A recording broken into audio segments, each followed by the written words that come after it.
Etap pierwszy, rozdział 7. Do namiotu zaglądał już późny poranek, choć to nie on obudził króla. Cichy brzdęk kielicha wystarczył, by pochwyciło je czujne ucho. Jedegon otworzył leniwie oczy, spoglądając na drugą i pustą część swojego łoża. Prześlizgnął dłonią po wzburzonej pościeli i ciężkich futrach, ale próżno było szukać ciepła kobiecego ciała. Zerknął ukradkiem na służącego, kręcącego się przy stole, jak i zebrawszy naczynia, wyszedł z namiotu, zostawiając go samego. Jedegon obrócił się na plecy, patrząc z zamyśleniem na połać namiotu. Noc minęła mu szybko, zostawiając w głowie fragmenty przyjemnego wspomnienia. Zeszło z niego napięcie, ale emocje i niewypowiedziane słowa skumulowały się do takiego stopnia, że musiał się przewietrzyć. Zerwał się.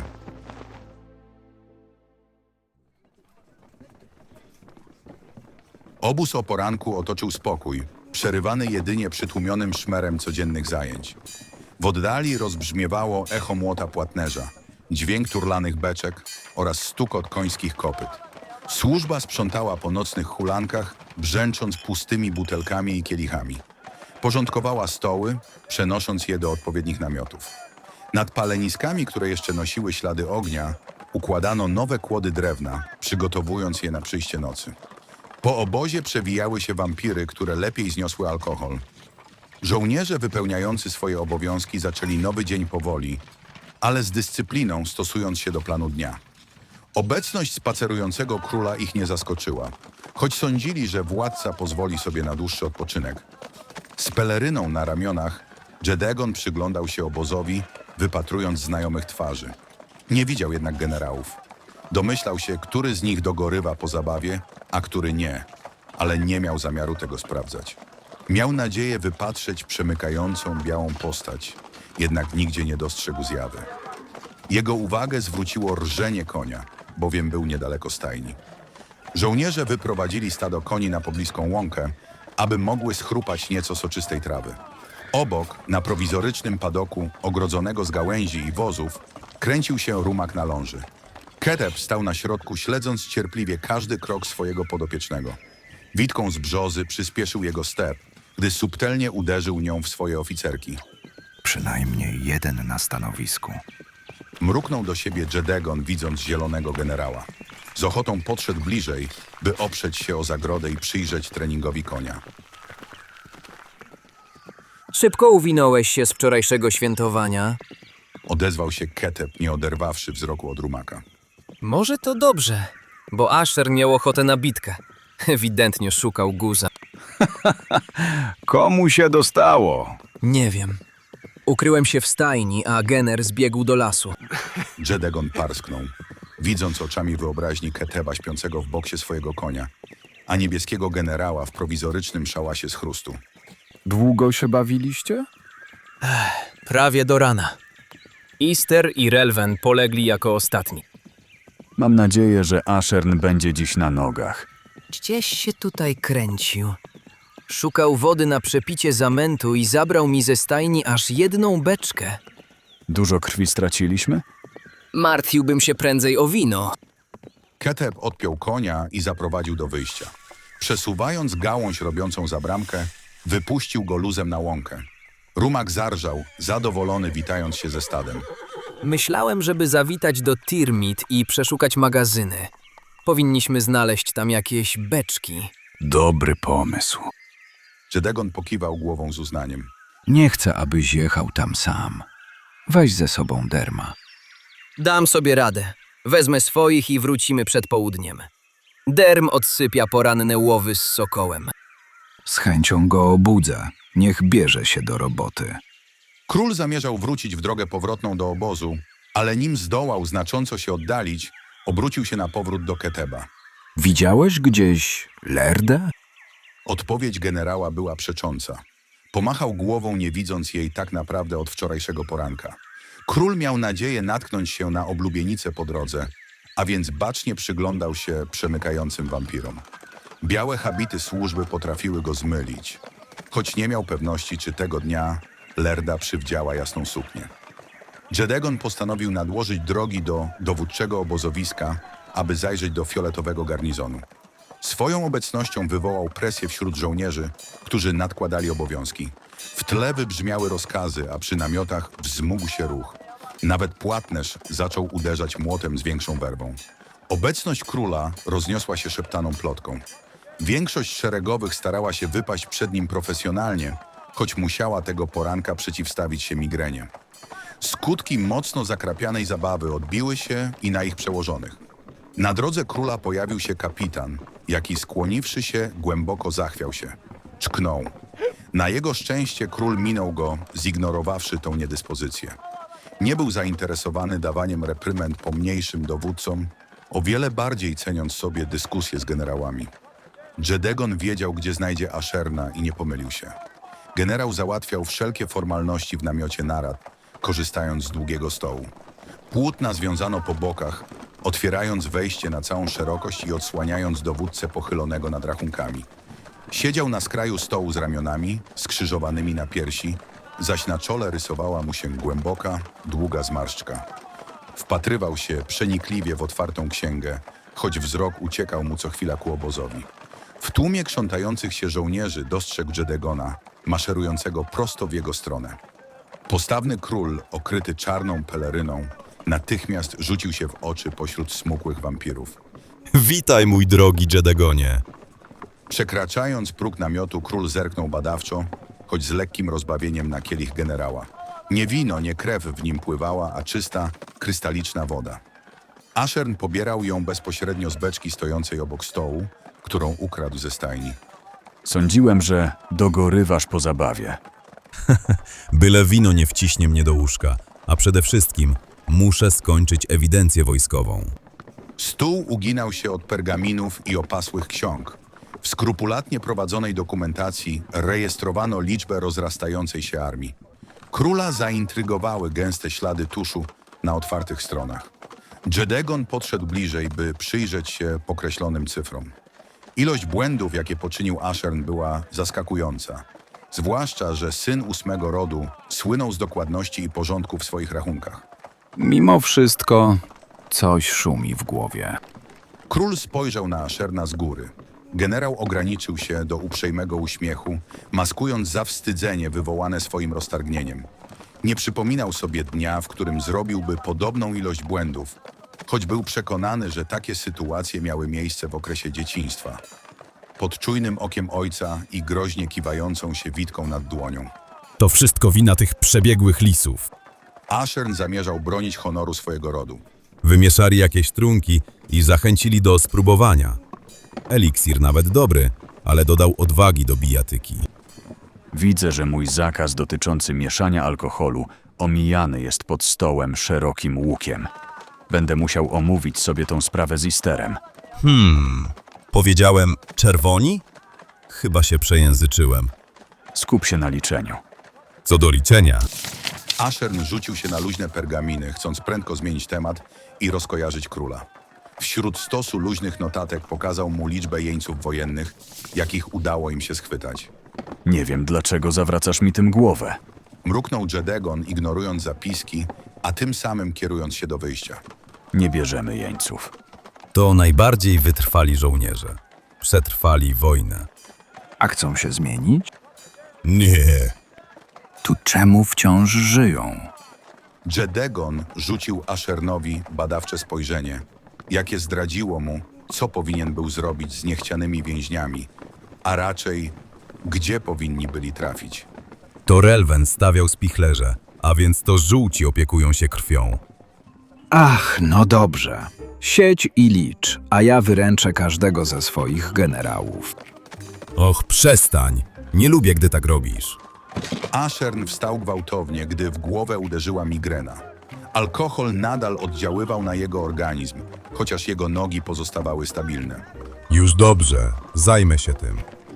Oznajmił, pewnie chcąc, aby przyjaciel przestał świdrować go władczym spojrzeniem. Przejdę się. Spacer. Dobrze mi zrobi. Ashern pochwycił swoją fioletową pelerynę i zarzucił sobie na ramię. Pod pachę włożył księgę, z której wystawało pióro. Swoją gotowością do działania uradował króla, na którego twarzy wymalował się uśmiech. Kiedy skończysz liczyć? Nie wiem, może wieczorem zdam ci rachunki? Nie odnajdę się w tej oborze pełnej byków. Napisz na ostatniej stronie konkretną liczbę, chyba że i tutaj się pomylisz. Na tą uwagę Ashern opadł z sił. Westchnął głęboko. Wstydził się swojego roztargnienia i prędko uciekł wzrokiem. Nie mając ochoty wchodzić w głębszą konwersację, pozostawało mu jedynie obrócić się na pięcie i pomaszerować do obozu żółtych. Widziałeś Lerdę? Zawołał za nim Jedegon, gdy Ashern obejrzał się za nim, posyłając kpiący uśmiech. Dopiero co do ciebie przyszła. A ty już zgubiłeś królową? W części obozowej przeznaczonej dla najwyższych dowódców namiot brązowego generała stał najbliżej królewskiego. Z zewnątrz nie różnił się niczym szczególnym, choć zdobiły go brązowe wstawki płótna i luźno zwisający sztandar zdradzający rangę właściciela.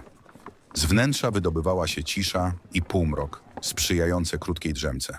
Ta chwila odpoczynku została jednak brutalnie przerwana. Jedegon ściągnął z derma pościel, zrzucając ją na ziemię. Wyrwany z czujnego snu generał nie miał ochoty wchodzić w dialog. Uchylił powieki, czując jak spod koszuli ucieka ciepło. Mruknął, zdradzając, że nie miał nastroju na dokazywanie. Żarty trzymają się ciebie z samego rana, młokosie. Wstawaj, pomóż Ketebowi. W czym mam mu pomóc? Król wyszedł, zostawiając za sobą zaintrygowanego generała i pomaszerował w stronę niebieskiego sztandaru. Na jego szczęście Gener wrócił na noc do siebie, by zakopać się na łóżku pod stertą poduszek. Na nieszczęście generała, ten został obudzony donośnym klaśnięciem dłoni.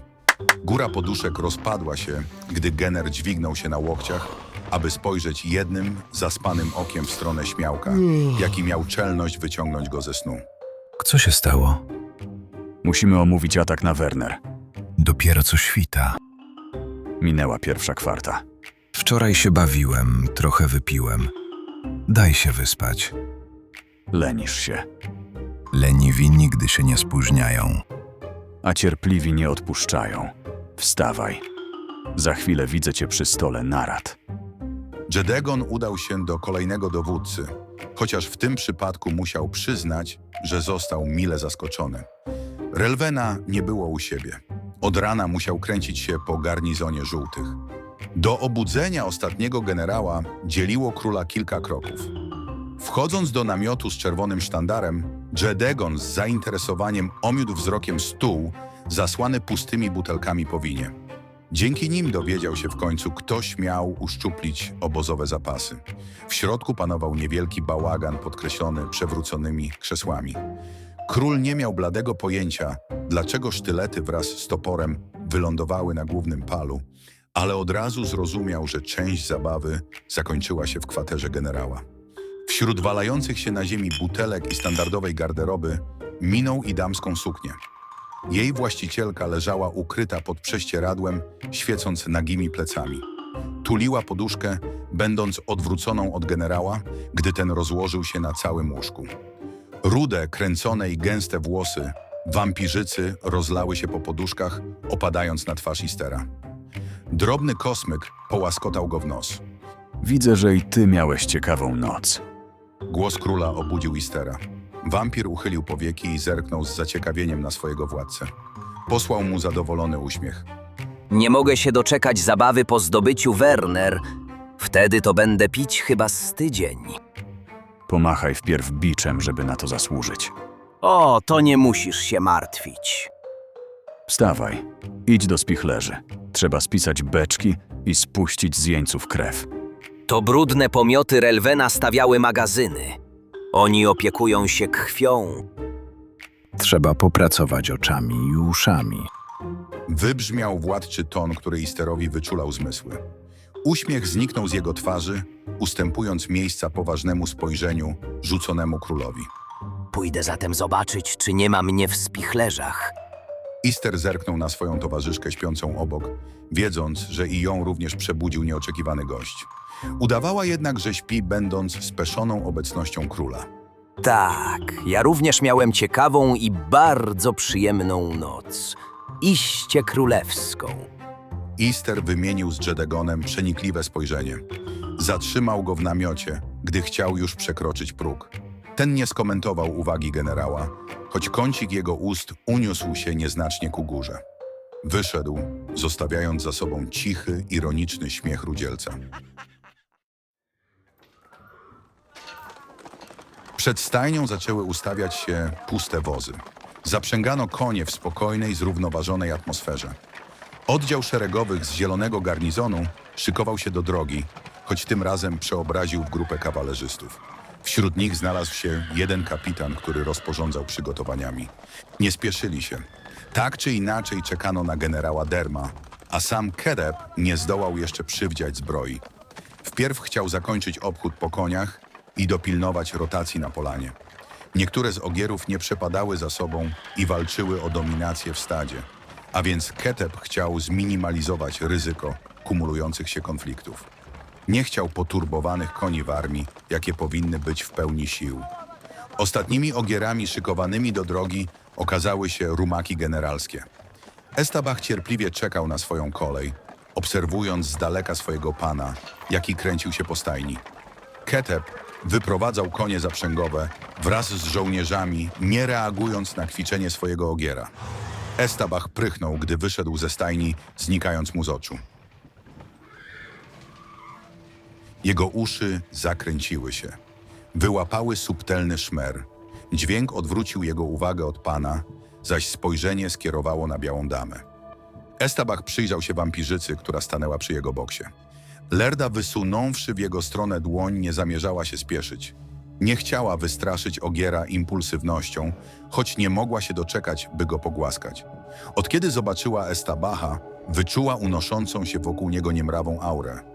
Zaś ów powiew wolności i energii stał się silniejszy, gdy jej palce zbliżyły się do czarnej sierści. Położywszy dłoń na chrapach, momentalnie ją cofnęła. Złączenie było krótkie, ale intensywne, a ciepło przesłanej aury rozeszło się po palcach. Tak, to Emarion. Z malującym się zaskoczeniem na twarzy, Lerda obróciła się do zielonego generała. Keteb uśmiechnął się do niej, trzymając siodło Estabaha. Wszystkich to zaskakuje. Zaskoczyło i mnie. Te konie biegają wolne po stepach Gurdi. Co on tutaj robi? Skąd go masz? Uciekając z Worno jako dziecko, natknąłem się na błąkające źrebie. Wziąłem go ze sobą, szczególnie, że nie chciał się odczepić. Pierwszy raz widzę konia z rodu Emarionów. Słyną z długowieczności, odporności, ale i podatności na magię. Można zmieniać im aury. Mówiła zachwycona Lerda, wspominając przesłaną energię. Czystą i wolną, orzeźwiającą jak wiatr nadchodzącej wiosny. Marzenie każdej koronowanej głowy, elity, a nawet potężnych, stoi w prowizorycznej stajni armii wampirów. Nie sądziłam, że kiedykolwiek będę mogła zobaczyć ogiera najczystszej krwi. Pan Omren zareagował podobnie. Był zaskoczony, gdy wyczuł jego wolną aurę, a zresztą to dzięki niemu dowiedziałem się o rodowodzie Estabaha. Nie znam tego dostojnika. Nie kojarzę go. Kim jest Omren? Omren Sangre, nadworny nekromanta króla Nauritiusa, a po nagonce mentor księcia. Opiekował się nim i wychował go w górach. Jego godność przewija mi się w głowie, ale wspomnienia są stłumione. Z pewnością znał mojego ojca. Z pewnością, moja pani, Mów mi po imieniu, Ketebie. Estabach zadrobił kopytem w ziemi, zwracając na siebie uwagę. Prychnął kilka razy z nozdrzy i ożywił się na widok siodła. Wiedział, że czeka go upragniona przejażdżka.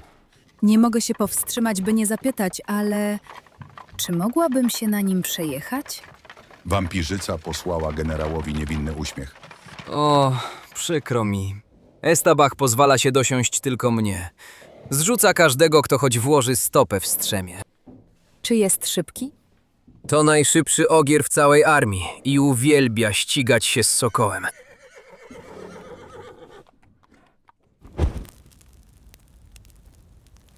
Namiot narad oświetlało kilka pochodni, ale i świec, z których płynny wosk spływał na mapy. Jedegon próbował je uporządkować i ochronić przed dewastacją, szczególnie, że na niektórych rycinach odbiło się piętno czasu. Wszystkie luźne notatki zebrał przy sobie, by w milczeniu przestudiować zapiski niebieskiego generała. W czym mam pomóc Ketebowi? Do namiotu wkroczył Derm odziany w kolczugę wraz z surkotem sięgającym aż do kolan. Dopinając pas z szablą, spojrzał zniecierpliwiony na króla. Ten zignorował go, nie oderwawszy wzroku od pergaminów. Nie marudź, tylko idź do stajni. Ketep na ciebie czeka. Rozplącze ci się język, czy bawimy się w zgadywanki? Sam praktykujesz takie przekazywanie wiedzy. Nie masz doświadczenia, by używać tego rodzaju magii, młokosie. Na te słowa Jedegon uniósł wzrok, przyglądając się nieugiętej postawie generała. Widząc, jak założył ręce na piersi, zrozumiał, że nadepnął mu na odcisk z samego rana. Do namiotu wkroczył niebieski generał.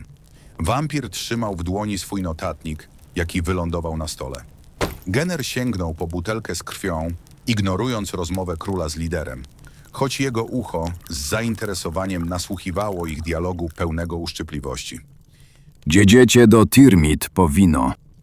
A i z tego powodu mnie obudziłeś? Rusz się. Rozmawiałeś z Lerdą?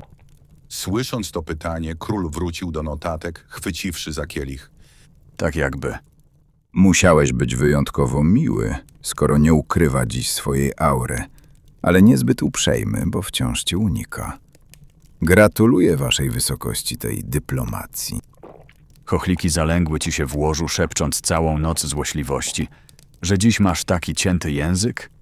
Radzę popracować nad swoim, jeżeli chcesz przekonać do siebie oblubienicę. Derm wyszedł, będąc odprowadzonym przez przenikliwe spojrzenie króla, ale i niebieskiego generała. Gener wziął duży łyk z kielicha, czując na sobie drapieżny wzrok monarchy. Jeżeli i ty masz dzisiaj być złośliwy, to obiecuję, że przed południem wszyscy zawiśniecie w lesie, uwiązani za jaja. Wymruczał Jedegon, rozbawiając generała, jaki parsknął śmiechem. W głowie mam mały zamęt, ale posiłek powinien mnie pobudzić. Gener zmienił temat, przysiadając się do stołu. Wśród map zaczął szukać kartusza ze wschodnimi terenami kontynentu. Od czego zaczynamy? Widzę, że już pracowałeś nad taktyką. Szukałem inspiracji, a zresztą czekałem wpierw na wojnę z Tirmit, aby oszacować nasze straty i zyski. Ashern zaczął liczyć. Wygraliśmy z Tirmit, ale z Werner nie pójdzie nam tak łatwo. Idziemy na Briva. Wystawi przeciwko nam wszystko, co ma, żeby ostudzić nasz zapał. Dobrze byłoby powęszyć w królestwie. Sprawdzić, co tam na nas czeka. Wysłać zwiad. Już to zrobiłem. Gener wyciągnął mapę wschodnich terenów. Jeden z jej rogów przygniótł świecznikiem. 2 dni temu pozwoliłem sobie wysłać kilku niebieskich do Werner. Szpiedzy powinni niedługo wrócić, chyba że znowu chcesz mieć raport od Derma. Nie teraz. Jedegon podrapał się z namysłem po podbródku. Infiltracja generałów powinna odbyć się w momencie, gdy zbliżymy się do Werner. Na razie potrzebny jest mi ogólny obraz sił wroga. Werner słynie z bardzo doświadczonej armii. W końcu w swoim dorobku odbyli wiele wojen z wampirami, nie wspominając o nagonce. Za murami będą pewni siebie. Będą walczyć u siebie, a nie w górach i tym razem nie dadzą się zaskoczyć. Gener wyciągnął pergaminy ze swoimi rysunkami przedstawiające formacje wojskowe. Kładąc je na mapie, zaczął wyliczać. Ciężka piechota, odważna konnica, tarczownicy. Oddziały inżynierii i czarnoksiężnicy. Na blankach strzelcy. Nie zdziwiłbym się, gdyby nas nękano przed atakiem. Czeka tam na nas uzbrojona po zęby armia, jaka potrafi ucinać wampirom łby. Liczebność ma znaczenie, a my musimy być im równi. Ashern nie skończył jeszcze ewidencji. Jednakże wychodząc na Tirmith, liczyliśmy 120 000 zbrojnych.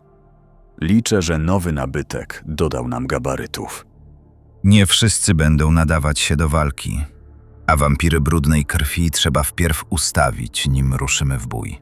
Nie zasilą specjalnych oddziałów, więc sprawdzą się w zwykłej piechocie. Wszystko zależy od taktyki, jaką chcemy obrać. Na te słowa Gener otworzył swój notatnik i przekartkował strony. Zamyślił się na chwilę. Atuty naszej rasy zawsze sprawdzały się w boju i dawały nam przewagę. Szybkość, zwinność, siła, wyczulone zmysły. Gdy wykonamy jakiś atak, przeciwnik skupi siły w kontrataku, aby rozbić odwagę naszej falangi. Brew nie jest głupi, wie z kim się mierzy. Wampiry, które na niego idą, nie są tymi samymi, z którymi walczył w Worno. Nasze wojsko popycha do przodu zemsta i ambicja. Jesteśmy bogaci w doświadczenie zdobyte w wielu bitwach i potyczkach, a do tego bardziej krwiożerczy niż nasi przodkowie z królestwa. Atak frontalny jest najlepszy na rozbicie wroga, ale znowu zbyt ryzykowny. Zaskoczmy go. Myślałem o tym. Odwrócenie uwagi mogłoby rozproszyć armię wroga czekającą w królestwie. Gener odsunął pergaminy z mapy, aby wskazać na królestwo Werner, otoczone lasem. Jego palec powędrował po murze oblężniczym, by zatrzymać się na wschodniej części. Werner ma drugą bramę. Zaatakowałbym ją. Chcesz podzielić wojsko? Jedegon uniósł brwi. Nigdy nie przepadał za taktyką rozdzielonej armii. Ruch wojska zostanie dostrzeżony. Domyślą się ataku na tyłach królestwa. Zrobiłbym to po cichu, ale to oznacza, że musimy zaatakować w nocy. Nie chcę się rozdzielać. Król opadł na tron, zamyślając się głęboko. Podobał mu się plan ataku z zaskoczenia, ale jego armia musiałaby się podzielić. Kogo byś tam widział? To mogę być ja. Wezmę ze sobą Relwena i zaatakujemy od wschodu. Gildia mnie niepokoi. Wzrok Jedegona utknął na niepozornej wieży narysowanej w królestwie. Posiadamy dokładniejszą mapę, Werner? Gdzieś tutaj była. Gener przekopał stos pergaminów i arkuszy, by wyciągnąć żółtą jak ser mapę. Nosiła znamiona plam po winie i postrzępione krawędzie. Znalazła się nawet dziura, przez którą można było włożyć palec. Mapa Królestwa Werner najlepsze lata miała już za sobą, choć nie zdołała jeszcze do końca wyblaknąć. Mapa ta datowana jest na lata panowania twojego dziadka, a więc topografia królestwa mogła ulec zmianie. Mówił Gener, przyglądając się naniesionym informacjom, po czym wyłożył pergamin na stół. Będę pod ogromnym wrażeniem, jeżeli Brew przeniesie fundamenty zamku dzień przed bitwą. Gener zaśmiał się cicho pod nosem, widząc oczami wyobraźni unoszące się kamienice, tańczące wraz z zamkiem po całym królestwie. Najważniejsze budynki powinny stać tam, gdzie stoją. Tak jak myślałem.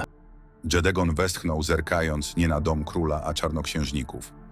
Gildia o grubych murach została zbudowana na tyłach królestwa Werner. Stoi przy drugiej bramie. Obawiasz się czarnoksiężników? Werner słynęło z dobrych magów, ale to rektorzy sieją spustoszenie. Jest ich aż 4. Zwani są 4 żywiołami Werner. Nadal żyją? Po 22 latach od nagonki? Czarnoksiężnicy lubią bawić się we władców życia i śmierci. Ich nosy zadarte są wyżej niż królewskie. Chyba nadszedł czas, aby poprosić Omrena o pomoc. Lerda spadła mi z nieba. Rzucił Jedegon, wymieniając się z generałem zamyślonym spojrzeniem. Nie wiem, jak silna jest córka z rodu von Ren, ale jeżeli jej moc podobna jest do mocy ojca Arona von Ren, to możemy mieć szansę zatrzymać czarnoksiężników. Będę musiał z nią pomówić.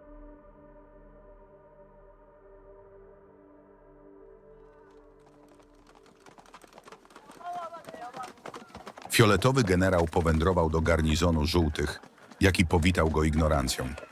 Nikt nie zainteresował się dowódcą, choć bycie niewidzialnym spodobało się Ashernowi. Mógł przyjrzeć się pracy garnizonu, nie uwzględniwszy jednak jakichś szczególnych uchybień. Legion składający się w większości z wampirów brudnej krwi nie różnił się tak naprawdę niczym od jego własnego, pomijając barwę sztandaru. W pobliżu żółtych znajdowały się spichlerze, ale Ashern postanowił zostawić je sobie na koniec. W rachunkach chciał skupić się na wojsku. Witaj, Stemorze! Pomaszerował do kapitana żółtych, który powitał go szerokim uśmiechem. Co cię do nas sprowadza, generale?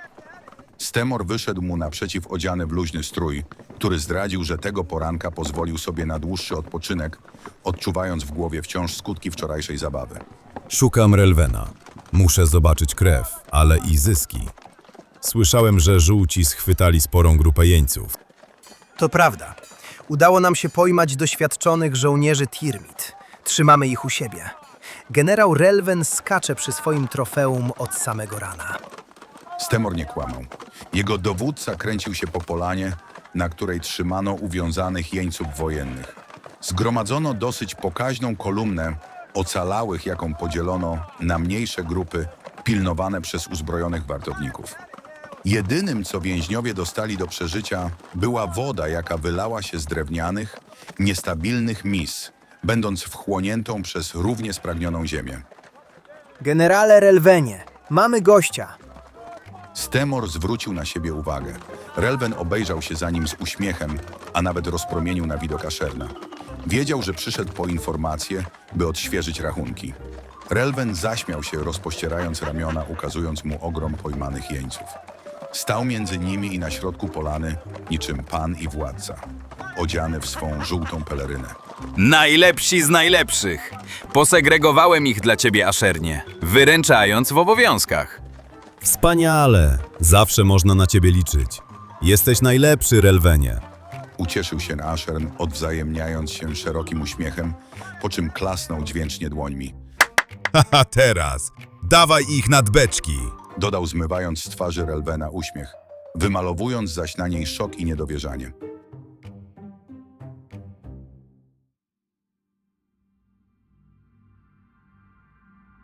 W namiocie narad obradowano do późnego popołudnia. Król i Gener decydowali się tylko na krótkie przerwy, korzystając z faktu, że pozostali generałowie wypełniali obowiązki, a oni mogli w spokoju skupić się na dopracowywaniu taktyki.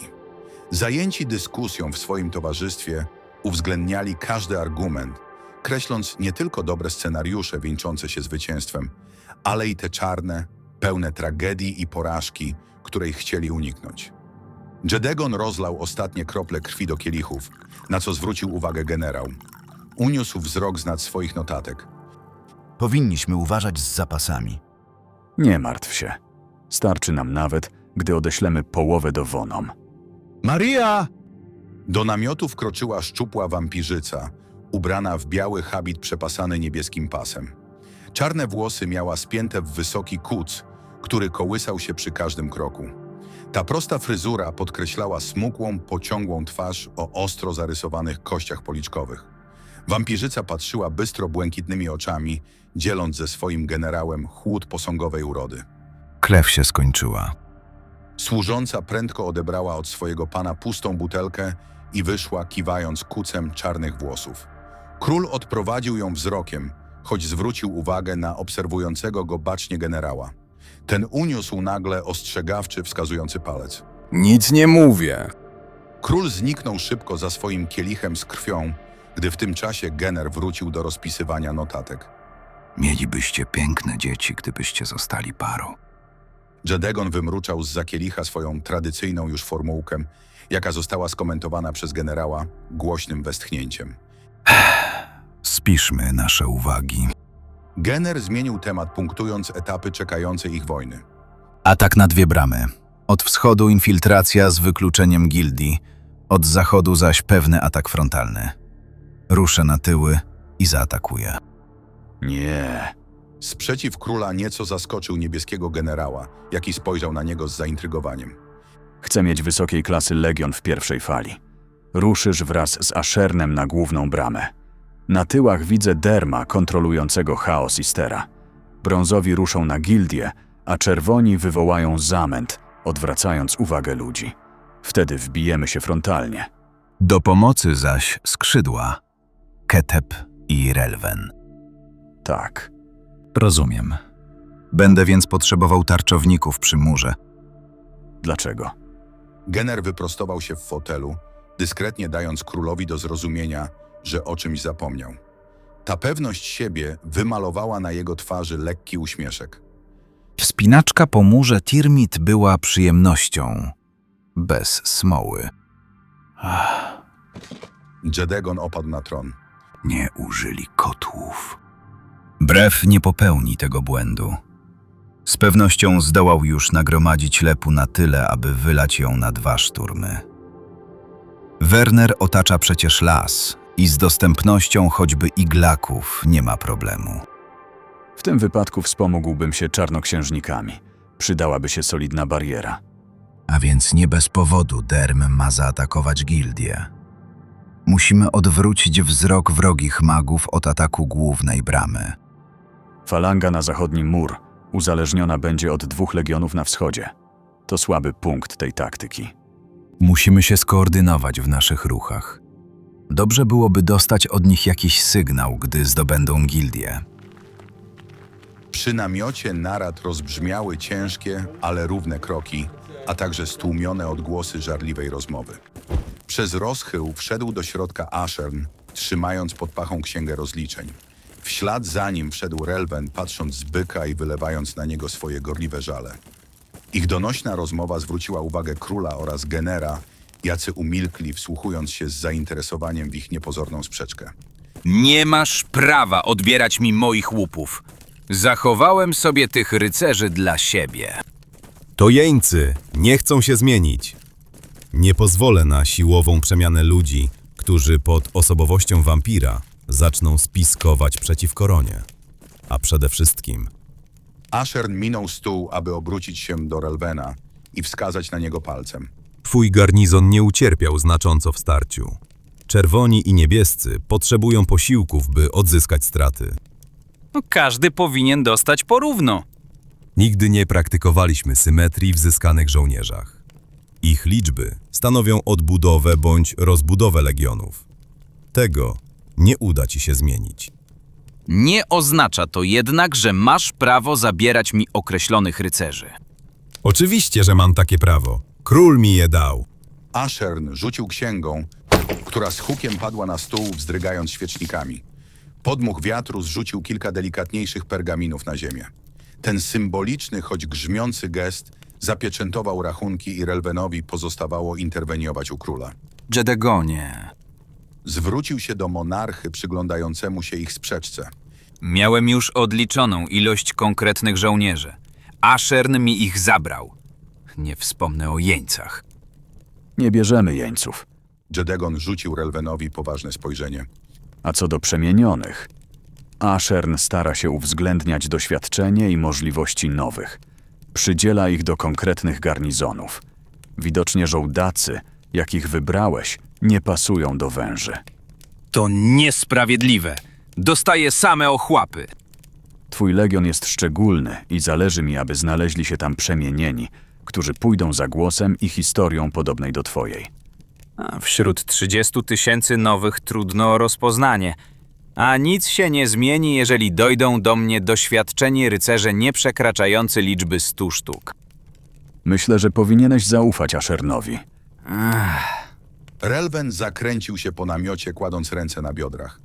Zastanawiał się, jak przekonać do siebie króla, jaki mógłby wyjątkowo stanąć po jego stronie. Widząc wkraczającą, służącą niebieskiego generała, odebrał od niej nerwowo butelkę z krwią. Warknął pod nosem, zdradzając żądzę przybierającą w nim od emocji. Jego zachowanie nie umknęło generowi. Ukradkiem rzucił mu niezadowolone spojrzenie, widząc, jak Maria cofnęła się wystraszona postawą żółtego generała. Zniknęła szybko, jak się pojawiła, zostawiając dowódców samych. Chociaż czemu by nie? Król przyciągnął spojrzenia, gdy wyprostował się na tronie. Nie zaszkodzi, gdy do żółtego legionu dodamy grupę doświadczonych żołnierzy. Nareszcie! Cudownie! Relven wzniósł ramiona ku niebiosom, gdy Ashern skomentował tą uwagę głośnym westchnięciem. Muszę poprawić rachunki. Wspaniale słyszeć, że się zgadzamy, Ashernie. Na powrót zacząłem cię kochać i wielbić. Relven zaśmiał się, choć to jego butelka zwróciła uwagę fioletowego generała. Polej! Zaschło mi w gardle od tego liczenia, a czeka mnie cholerna korekta. Namiot rozbrzmiał drugi raz radością Relvena, jaki z przyjemnością spełnił prośbę. Odkorkował butelkę i od razu wlał krew do 2 czarn. Ojciec spali się ze wstydu, gdy zobaczy te błędy. Mruknął Ashern, znikając za kielichem. Skromna uwaga dotarła do króla, jaki uśmiechnął się szeroko. Radość jednak prędko ustąpiła trwodze i po królewskim karku przebiegły ciarki. Oczy Jedegona powiększyły się, źrenice zwęziły, kiedy w nozdrza uderzył szczypiący swąd. Zostaw to, Ashernie! Nie pij! Król zerwał się z tronu. Skoczył ku Ashernowi, wyciągając ramię, które potrąciło po drodze 2 świeczniki, jakie spadły na mapy, zalewając je woskiem. Jedegon wytrącił z jego dłoni kielich, zaskakując wszystkich swoim zachowaniem. Ashern skamieniał, nie wiedząc, co powiedzieć. Serce podeszło mu do gardła, by po chwili poczuć gwałtowny powrót pijackiego zamętu. Oczy zaszły mu mgłą, a nogi ugięły się pod ciężarem ciała. Dziwna ta krew. Relwenem wzdrygnął odruch wymiotny. Zakręciło mu się w głowie. Zatańczył, choć zdążył podeprzeć się stołu. Relwenie? Stanął przy nim zmartwiony Gener, choć jego przerażony wzrok utknął na Ashernie. Z ramion fioletowego generała zsunęła się peleryna, gdy poleciał do przodu, lądując w ramionach króla. Cholera! Ile tego wypiłeś? Król potrząsnął nim, ale Ashern stracił przytomność. Co się dzieje? Wyczułem trupią krew. Cholera! Warknął Gener w momencie, gdy Relwen niespodziewanie zerwał się, wybiegając z namiotu. Leć za nim! Rozkazał Jedegon, składając nieprzytomnego Asherna na ziemi. Poklepał go po policzku, obserwując, jak blada skóra zaczynała szarzeć. Usta poczęły sinieć. Gdy stan generała zaczął się pogarszać, króla przeszył dreszcz. Zimny pot oblał mu skronie. Kurwa mać! Nie zostawiaj mnie! Nie w taki sposób. Derm! Krzyknął za brązowym generałem, gdy serce ścisnęło mu się boleśnie na myśl, że ten nie wrócił z królestwa. Lerda! Lerdo, pomóż mi! Błagam! Lerda! Imię wampirzycy wybrzmiało z namiotu audiencyjnego i rozeszło się po dowódczym obozowisku. Jedegon wziął głęboki oddech, aby krzyknąć za nią z pełnymi płucami w momencie, gdy próg namiotu przekroczyła wampirzyca w bieli. Król zaniemówił, czując, jak skrajne emocje uwolniło jego serce. Strach zmieszał się z nadzieją, a do głowy uderzyło mu pożądanie na widok oblubienicy. Zacisnął zęby i pięści, starając się stłumić uczucia. Cóż się stało? Lerda minęła biegiem stół, dostrzegając z daleka szarą skórę omdlałego generała. Trupia krew! Biegnij po antidotum. Nie mam! Chyba się przesłyszałam. To jakiś żart? Zdenerwowała się Lerda, patrząc z niedowierzaniem w przerażone oczy króla. Niespodziewanie chwyciła go mocno za nadgarstek, aby długim i ostrym paznokciem przeciąć mu skórę. Jedegon syknął z bólu, ale nie protestował. Lerda skierowała dłoń nad usta generała, by kilka kropel wyjątkowej krwi wpadło mu do gardła. Królewska krew spowolni działanie trucizny, ale mamy mało czasu. Muszę zrobić antidotum. Ile tego wypił? Nie wiem. Jedegon rozejrzał się gorączkowo za kielichem. Ziemia zdążyła już wchłonąć resztki osocza. W wilgotnym gruncie pozostała jedynie niewielka ciemna plama. To był chyba łyk. Kto jeszcze ją wypił? Tylko Relwen. Cholera. Wyczułem trupa zbyt późno.